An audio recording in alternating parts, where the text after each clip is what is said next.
안녕하세요. 세종고 1학년 1학기 기말고사 총평 맡게 된 강성미 강사입니다. 일단 총평 분석에 앞서서 제 소개부터 드리자면요. 저는 강성미고요. 고려대 석사 졸업을 하고 지금 김영준 국어에서 아이들과 즐겁게 수업에 임하고 있습니다. 목차는 4가지로 준비를 해봤는데요. 일단 첫 번째, 이번 기말고사 진짜 어려웠죠. 그래서 만약에 지금 학생 여러분이 보고 계시다면 맞아, 진짜 어려운데 할 거고, 학부모님이 보고 계시다면 아이들한테 들었을 거예요. 그쵸? 진짜 어려웠어 할 건데요. 맞아요. 진짜 어려웠어요. 그래서 이번 기말고사 어떤 식으로 진행됐는지 말씀드리고요. 그 다음에 두 번째, 제가 어떻게 아이들과 함께 이번 기말고사 준비를 했는지, 그리고 조금 도움이 되었던 부분이 어떤 부분인지 말씀드리고자 합니다. 그 다음에 중간고사 대비 전략이라고 했는데 2학기 전반이라고 생각하시면 될 것 같아요. 그래서 이번 여름방학 어떤 식으로 보내야 되는지, 그러면 아이들에게 어떻게 도움이 되는지 말씀드리고, 마지막에 제 수업 시스템은 어떤 식으로 진행이 되는지 설명드리고자 합니다. 이번 기말고사 총평 조금 더 분석을 해보자면요. 문항 구성은 선택형 36문항 변함이 없었습니다. 세종고가 이번 연도부터 1학년, 2학년 모두 선택형으로만 구성이 됐죠. 그래서 선택형 36문항이었고요. 시험 범위는 교과서와 유인물, 그 다음에 6월 학력평가 이렇게 구성이 됐어요. 특히나 학력평가에 독서가 다 들어가가지고 조금 공부하기가 힘들었을 거예요. 그래서 현대시, 소설, 수필, 그 다음에 독서, 비문학이 좀 많이 있었죠. 그 다음에 문법 요소에다가 토론까지. 그래서 좀 이제 독서 부분, 그러니까 토론이나 독서 비문학 부분이 문학 부분보다는 조금 더 많은 비중을 차지했다라고 얘기를 드릴 수 있을 것 같아요. 그래서 조금 더 분석을 해보자면요. 전체 말씀드리면 시간 부족했겠다. 시간 진짜 부족했을 거예요. 그래서 제가 예상컨대 아직 뭐 커트라인 같은 게 나오진 않았지만 아마 커트라인 1컷은 80 초중반까지 떨어질 거예요. 왜냐면 저번 중간고사 같은 경우에 비교했을 때 중간고사는 조금 쉬웠잖아요. 그래서 제가 그때 분석 영상에서 난이도 중 정도다라고 말씀을 드렸는데 이번엔 난이도는 상입니다. 그래서 지난 중간고사 커트라인보다 좀 많이 떨어졌죠. 그렇게 될 거라고 좀 예상이 되고요. 그 다음에 외부 지문 같은 경우에도 되게 많이 썼는데 보기 박스가 진짜 길었어요. 그래서 긴 보기 지문을 활용을 많이 하셔가지고 특히나 여러분 혹시 학생 여러분이 보고 계시다면 기억나나요? 그 수호제기랑 관련해가지고 그 맹자였나요? 그 굉장히 긴 보기가 있었죠. 초반부부터 있었죠. 그래서 되게 당황을 했을 것 같아요. 그래서 보기가 굉장히 길었고 되게 빠르게 풀어야 되는데 빠르면서도 또 꼼꼼하게 당연한 얘기긴 하지만 빠르고 꼼꼼하게 풀었어야 됐다. 왜냐면 뒤에 부분에 독서 지문들이 많았고 또 토론 부분들이 있었기 때문에 전반적으로 시간이 부족했기 때문에 굉장히 정확하고 빠르고 꼼꼼하게 풀었어야 됐다라는 게 이번 시험의 좀 특징이고요. 아까 앞서서도 말씀드렸지만 비문학, 특히 독서가 중점이었어요. 그래서 유인물로도 주셨고 에다가 또 이번에 6월 모의고사도 독서 부분이 다 포함이 됐었죠. 그래서 이렇게 독서 지문이 많은 경우에는 각 지문마다 확실하게 자기가 정리가 됐었어야 돼요. 그러니까 내용 정리가 얼만큼 확실하게 됐는가, 이 내용에 대한 장악이 얼마나 그 학생별로 되고 있는가가 되게 좀 관건이었다라고 말씀드릴 수 있겠고요. 왜냐하면 이 독서 그 내용에 대해서 확실하게 자기가 알고 있고 혹은 장악하지 않았다면 그러면 시험장에 가서 헷갈리거든요. 근데 안 그래도 시간이 부족한 시험에서 그 지문에 대한 이해를 그때 가서 하게 되면은 소위 말해서 약간 국어는 흐름이 중요한데 흐름이 막히죠. 그러면 이게 뒤에 가면 갈수록 점점 더 시간이 촉박해지기 때문에 좀 높은 점수를 받기는 어려웠을 거예요. 그 다음에 마지막으로 기억, 니은, 디귿 이런 유형, 그러니까 기억, 니은, 디귿, 리을 보기 박스에다가 다 넣어놓고 비교하는 문제. 그 다음에 이 기억, 니은, 디귿, 리을 이런 것들 기억나나요? 이거 문법에서 ABCD 해가지고 7개인가 8개인가까지 보기 박스에 넣어놨던 거 기억해요? 그래서 되게 많은 대상을, 그냥 분석 대상을 보기에 넣어놓고 그거를 선택지를 통해서 분석할 수 있게끔 그런 식으로 문제를 많이 내셨어요. 특히 문법에서 많이 이랬고, 그래서 문제마다 처리해야 될 정보의 양이 진짜 많았어요. 그래서 전반적으로 엄청 시간이 부족했던 그런 시험이었다라고 분석을 할 수 있을 것 같습니다. 다음으로는 아이들과 제가 어떤 식으로 이번 기말고사를 대비를 했고 문제는 어떻게 반영이 되는지 말씀드리도록 하겠습니다. 일단 선택형 9번인데요. 이런 식으로 많이 나왔다고 말씀드렸잖아요. 예를 들어서 이제 보기에 기역부터 미음까지 이렇게 문장을 줘요. 그 다음에 이거를 분석하라는 거죠. 그러니까 피동 표현에 대해서 탐구 학습을 진행을 했고, 그럼 피동 표현, 이게 피동 표현이 뭐냐면 약간 피동 능동, 그 다음에 또 시간 표현, 그러니까 과거, 현재, 미래, 그 다음에 높임 표현, 이런 것들이 다 문법 요소라는 이제 이번 시험 문법 파트에 이런 것들이 다 포함이 되어 있었어요. 그래서 이거를 다 분석을 해라라는 건데요. 적절하지 않은 걸 골라라. 근데 뭐 물다라든지 아니면 풀리다라든지 참새 네 마리를 잡았다 이런 것들은 그냥 피동 표현 알고 적용할 수 있는 문제가 아니에요. 그러니까 피동 표현이라고 하더라도 이 피동 표현이 약간 특이한 부분들이 있거든요. 뭔가 피동이 능동이 잘 안 된다든지 아니면은 능동에서 피동으로 바뀌었을 때 의미가 변한다든지 이런 특별한 아이들이 좀 있어요. 그런 부분들을 중점해서 문제가 나온 부분인데요. 저 같은 경우에는 이게 직전 대비 보강 자료예요. 풀렸다 같은 경우 이런 식으로 제시를 해줬죠. 그래서 날씨가 풀렸다 이거는 능동이 안 된다. 이건 특이한 이제 피동 표현 중에 하나다라는 거 확인을 했고요. 또 이 잡았다라는 거 있죠. 이것도 마찬가지로 얘가 피동으로 됐을 때에 이 중의성이 해소가 되는 부분이 있어요. 그래서 능동이라고 했을 때는 중의성이 있는데 이걸 피동 표현을 바꿨을 때에 중의성이 사라진다라는 것도 그대로 그 직전 보강 때 같이 아이들과 다뤘죠. 그 다음에 하나 더 말씀드리자면 물다 같은 경우에도 이 물다라는 게 약간 특이한 애예요. 물리다라고 했을 때 이거 학생 여러분들이 만약에 보고 있으면 아는 친구들 있을 거예요. 이게 물다가 물리다 이게 피동이라는 거. 얘가 사동이 아니라는 거. 그래서 사동을 따로 배울 필요는 없지만 피동에서 사동처럼 보이는 애들은 따로 공부가 됐었어야 됩니다. 그래서 이런 것들도 물다라는 것들 이런 것들도 좀 구분을 잘 해줘야 된다라는 거를 직전 대비 보강 때 다루고 갔기 때문에 그렇게 어렵지 않게 풀 수 있었던 문제라고 말씀드릴 수 있을 것 같아요. 다음으로는 선택형 17번입니다. 이걸 지금 만약에 학생 여러분들이 보고 계시다면은 이거 딱 보자마자 공리주의 할 건데요. 맞죠? 이건 유인물로 주신 거고요. 공리주의랑 효용이론 해가지고 가나 지문이 합쳐져 있었던 독서 지문입니다. 독서 지문 요거를 딱 보자마자 나올 게 나왔구나라고 생각을 했어요. 왜냐면은 이거는 예측이 좀 됐었던 부분인데 지금 기출을 보시면 요 속에 있는 숫자만 좀 바꾼 거예요. 그쵸? 그런데 세종고는 항상 이래요. 항상 이렇게 어떤 이론이 나오면 그 이론을 다른 상황에 적용할 수 있는지를 많이 응용해서 내시거든요. 그래서 요거는 좀 많이 예측이 됐던 부분이기 때문에 저희는 친구들이랑 같이 이거는 파이널 테스트에 있었던 문제예요. 요거를 이제 8,000원으로 올렸을 때 하면서 이 속에 있는 이 표에 숫자를 좀 바꿨죠. 그래서 계산을 하고 계산을 왜 그렇게 했는지까지 써라 이런 식으로. 물론 세종고는 이번에 객관식만 있었지만 파이널 테스트를 이렇게 냈던 이유는 그거죠. 서술형으로 쓸 수 있을 정도면 객관식은 당연히 맞추죠. 조금 더 어렵게 파이널은 항상 만들기 때문에. 그래서 이런 식으로 파이널 테스트를 통해서 조금 대비를 했고요. 하나 더 있죠. 파이널 테스트는 마지막 주차에 보는 거고요. 이건 전날에 여러분들 저랑 같이 했던 친구들은 알 거예요. 완성미라고 해서 암기 요약집 있죠.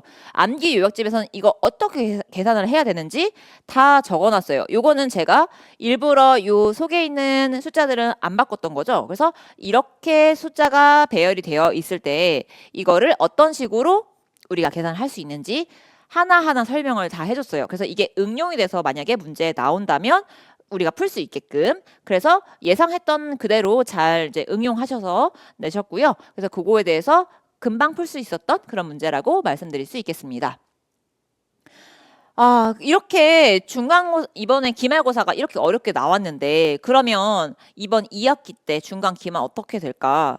아마도 조금 어렵게 내는 이런 기존 좀 유지가 될 것 같아요. 그래서 저희는 그걸 바탕으로 2학기, 그래서 제가 중간고사라고는 해놨지만 여름방학을 어떻게 준비를 하면 좋을지 좀 말씀드리고자 하는데요. 일단 중간기말 다 합해서 제가 말씀드릴게요. 일단 세종고 같은 경우에는 학력평가를 계속 활용을 할 거예요. 원래 세종고가 모의고사를 많이 변형을 해서 그냥 학력평가를 많이 변형을 해서 내는 그런 학교이기 때문에 항상 그걸 생각을 하셔야 돼요. 그래서 그냥 내신형 스타일의 문제라기보다는 많이 모고형, 학평형 이렇게 응용하는 문제들을 많이 내시려고 노력을 많이 하시거든요. 그래서 9월 학력평가 문학 영역 요게 이제 중간고사 시험 범위다라고 생각을 하시면 될 것 같고, 문학뿐만 아니라 독서라든지 문법 같은 것도 좀 자세히 볼 필요는 있어요. 왜냐면 이번에 이제 중간 기말이 다 중세 범위거든요. 그것도 이제 두 번째에 써놨는데 고전에 집중을 해야 된다. 이게 무슨 말이냐면 작년 기준으로 말씀드리면 작년 중간고사 때는 고전 시가, 그러니까 고전 문학이 중간고사 시험 범위였고요. 기말이 이제 중세 국어, 그래서 중세 문법이 이제 기말 시험 범위였어요. 근데 이거는 매년 조금씩 달라지기 때문에 이번에는 무조건 중간고사 때 고전 문학입니다라고 제가 확답을 드릴 수는 없지만 2학기 전반적으로 다 고전을 다룬다라고 생각하시면 될 것 같아요. 그래서 고전에 집중을 해야 된다라는 게 고전 중간고사를 기준으로 하자면 고전시가 이제 송민곡, 청산별곡 이거는 중간 작년 기준으로 중간 때 요게 시험 범위가 됐어요. 그래서 당연히 저희 학원에서 제가 이번에 고전시가를 맡았는데 당연히 요거는 학원에 다뤄줘야 돼요. 왜냐면 좀 길기도 하고 아이들이 1학년이잖아요. 그래서 1학년 1학기까지, 그러니까 중학교부터 1학년 1학기까지 고전을 그렇게 많이 접하지를 못해요. 그래서 자기가 갖고 있는 고전 문학 작품이 많지가 않단 말이에요. 데이터가 많이 없죠. 그래서 처음 고전 문학을 접했을 때 굉장히 헤맵니다. 그래서 여름방학 때는 자기가 알고 있는 고전 문학 작품 수를 늘릴 필요가 있어요. 그래서 요것뿐만이 아니라 다른 작품들, 송미인곡, 청산별곡뿐만 아니라 유명한 작품들을 많이 자기화시키는 것이 좀 필요합니다. 에다가 플러스로 중세국어. 중세국어 제가 말씀드렸다시피 이거는 2학기 때 시험을 봐요. 근데 1학기 때 문법 혹시 어려웠던 친구들 있나요? 현대문법도 어려운데 고전 문법은 얼마나 더 어렵겠어요. 실제로 아이들이 정말 어려워합니다. 그래서 이번에 여름방학 때 지금 시간 있을 때 중세국어를 좀 해놔야 돼요. 그래야지 내신 짧잖아요. 내신 기간 동안. 다른 과목도 할 거 많은데 그래야지 내신 기간 때 좀 덜 힘들게 내신을 준비를 할 수가 있습니다. 그 다음에 요거 두 개는 제가 중간 고사 끝나고서는 총평 또 분석 영상 올렸잖아요. 그때도 똑같이 말씀드렸던 거예요. 36문항 유지가 될 겁니다. 라고 그때도 말씀드렸지만 이번에도 마찬가지예요. 2학기 때에도 36문항 유지가 될 가능성이 굉장히 높아요. 그래서 시간 분배 연습을 계속 꼭 해줘야 됩니다. 그래서 이런 부분이 좀 생각을 하면서 같이 준비를 해야 되는 거고, 근데 어휘 문제. 이것도 지난 중간고사 끝나고서 제가 분석 영상에서 이번 기말고사 이렇게 준비해야 됩니다 해서 말씀드렸던 것 중에 하나인데요. 어휘 문제가 조금씩 계속 이거를 내고 계신 추세예요. 그래서 이번에도 마지막 문제 36번이었죠. 그쵸? 독서에서 어휘 문제가 나왔는데 이거는 유지될 가능성이 굉장히 높습니다. 그래서 점점 더 이제 꼼꼼함이 조금 필요한 시험이다라고 말씀드릴 수 있고요. 놓치는 어휘 진짜 없어야 돼요. 알겠죠? 그러니까 쉽게 말씀드리면 이런 거죠. 중세국어 어려운 거 문제 하나 맞았는데 어휘 문제 하나 틀려요. 그럼 얼마나 아쉬워요. 그렇죠? 그래서 꼼꼼함이 점점 더 요구되는 문제들이 많이 나타나고 있다. 이게 세종고 스타일이 그런 식으로 조금 변형되고 있다라고 말씀드릴 수 있겠습니다. 마지막으로는 제 수업 시스템인데요. 저는 어떤 식으로 수업을 하는지 설명드리고자 합니다. 자, 먼저 첫 번째 주중 클리닉인데요. 세종고는 1학년 친구들은 지금 토요일 6시에 정규 수업이 있을 거예요. 이제 중간 대비로 그렇게 있을 건데, 주중에 저는 한 번 더 불러요. 왜냐면 한 번 3시간 반 수업을 하는데, 저는 그 수업과 별개로 아이들을 한 번 더 봐주고 싶거든요. 그래서 이 오프라인으로 아이들한테 꼭 오라고 합니다. 아마 이번에 이제 중간 대비로 들어갔을 때의 제 클리닉 시간은 수요일이랑 목요일이 될 것 같아요. 수요일, 목요일에 아이들 스케줄에 따라서 각각 다 달라요. 같은 반이라고 하더라도 각각 다 다른데 픽스를 합니다. 고정해서 이번 중간고사 때 선생님 저는 수요일 날 몇 시에 올게요. 이거를 이제 중간 쭉 준비할 때 동안 고정인 거죠. 그래서 그 날짜와 시간을, 그러니까 시간이랑 날짜라기보다는 요일이라고 생각하시면 될 것 같아요. 요일이랑 시간을 정해서 매주 같은 요일 같은 시간에 와서 개별 질문 시간을 갖습니다. 왜냐면 저는 조금 아이들 풀리는 양이 많아요. 그러니까 과제 양이 좀 많거든요. 그래서 여기 때 좀 질문이 쌓이잖아요, 중간에.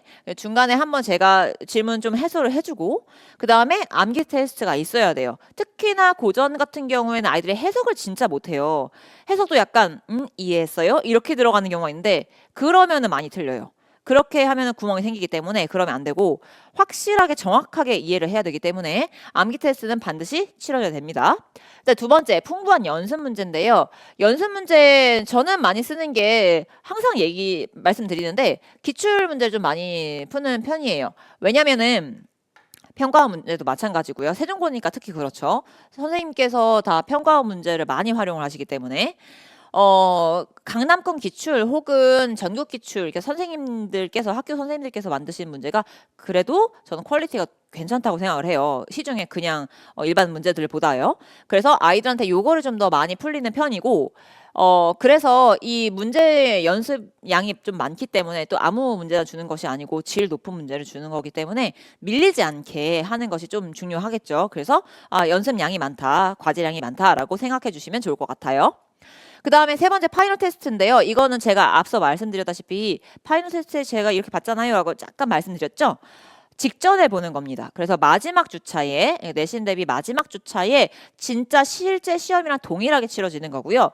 이걸 통해서 나는 이 작품을 잘 아는 줄 알았는데 아니네 하고 자기의 구멍을 좀 발견하는 것도 있고요.